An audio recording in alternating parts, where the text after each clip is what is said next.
अस्सलामु अलैकुम वरहमतुल्लाहि वबरकातुहू नहमदुहु व नुसल्ली अला रसूलिहिल करीम अम्मा बाद फ़अऊज़ु बिल्लाहि मिनश शैतानिर रजीम बिस्मिल्लाहिर रहमानिर रहीम फ़स्अलू अहलज़ ज़िक्रि इन कुंतुम ला तअलमून सदक़ल्लाहुल अज़ीम।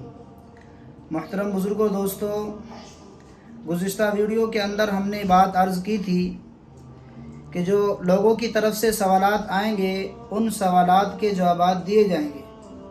तो ऐसे ही चंद सवालात ये जमा हो गए हैं, उनके जवाबात दिए जा रहे हैं। इसलिए आप हजरात गौर व तवज्जो के साथ उन सवालात के जवाबात सुनें और उन पर अमल की कोशिश करें।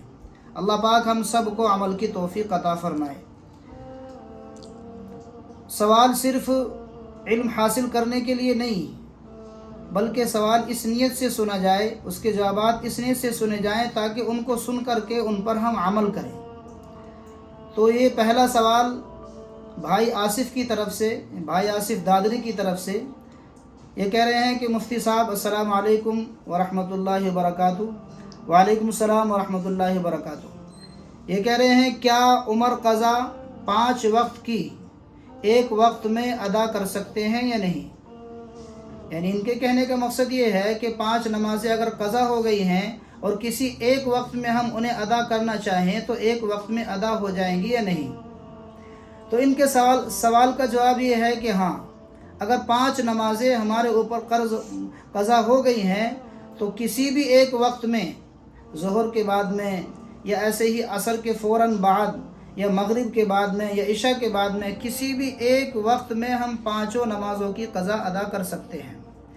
ये दूसरा सवाल है भाई अब्दुल्ला दादरी की इस तरफ से। ये कह रहे हैं कि अस्सलाम वालेकुम मुफ्ती साहब। वालेकुम अस्सलाम वरहमतुल्लाहि वबरकातुहू। कब्र की गहराई कितनी होनी चाहिए? तो इसके मुताल्लिक ये है कि कब्र के 2 हिस्से होते हैं। एक कब्र का नीचे का हिस्सा होता है जिसमें मुर्दे को लिटाया जाता है। वो तो सिर्फ इतना गहरा होना चाहिए कि तख्ता मुर्दे से ना लगे, यानी 1 फीट या ऐसे ही 1.25 फीट, बस मुर्दे के तख्ता ना लगे, इतना गहराई होना चाहिए। और ऊपर वाला हिस्सा जो है वो निस्फ कद या सीने तक होना चाहिए, अफजल और बेहतर है।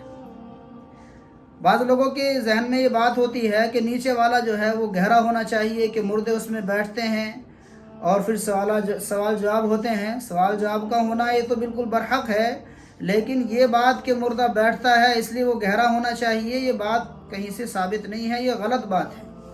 तो नीचे वाला इतना होना चाहिए कि उससे तख्ते से मुर्दा ना अड़े, और ऊपर वाला इतना हो कि निस्फ कद होना चाहिए, या ऐसे ही इंसान का जो कद होता है निस्फ कद तक या सीने तक ऊपर का हिस्सा होना चाहिए।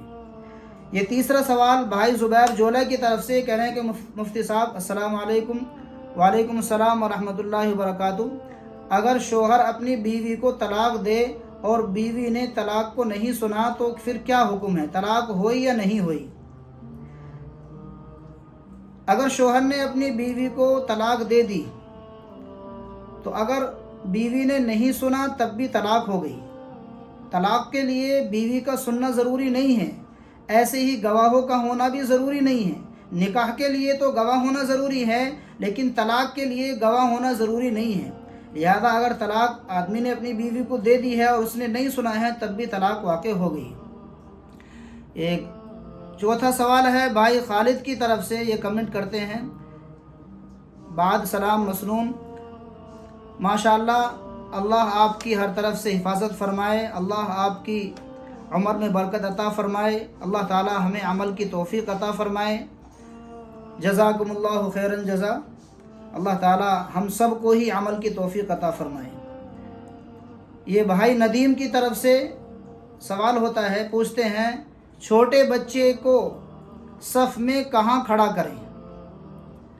तो उसके लिए छोटा बच्चा अगर 1 है या 2 हैं और अंदेशा ये है कि अगर ये कहीं जमा हो जाएंगे तो लड़ेंगे आपस में, नमाज में खलफशार पैदा होगा, तो उन्हें सफ़ के अंदर भी दाएं बाएं खड़ा कर सकते हैं अगर 1 या 2 बच्चे हैं। अगर बच्चे ज़्यादा हैं तो फिर उनकी मुस्तकिल पीछे सफ़ बननी चाहिए। हुज़ूर अकरम सल्लल्लाहु अलैहि वसल्लम के ज़माने में ऐसा होता था کہ پہلے مردوں کی صف ہوتی تھی، پھر بچوں کی صف ہوتی تھی، اس کے بعد میں عورتوں کی صفیں ہوتی تھی۔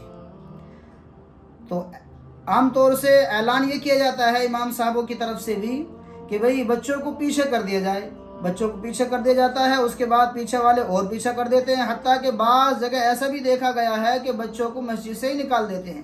یہ انتہائی غلط بات ہے کہ بچوں کو مسجد سے باہر کرنا یہ ہرگز درست نہیں ہے۔ اس لیے اگر بچہ ایک یا دو ہیں تو انہیں دائیں بائیں کھڑا کر سکتے ہیں صف کے اندر، اگر زیادہ بچے ہیں تو ان کی مستقل صف بنائی جائے۔ یہ ایسے ہی یہ بھائی سوال کر رہے ہیں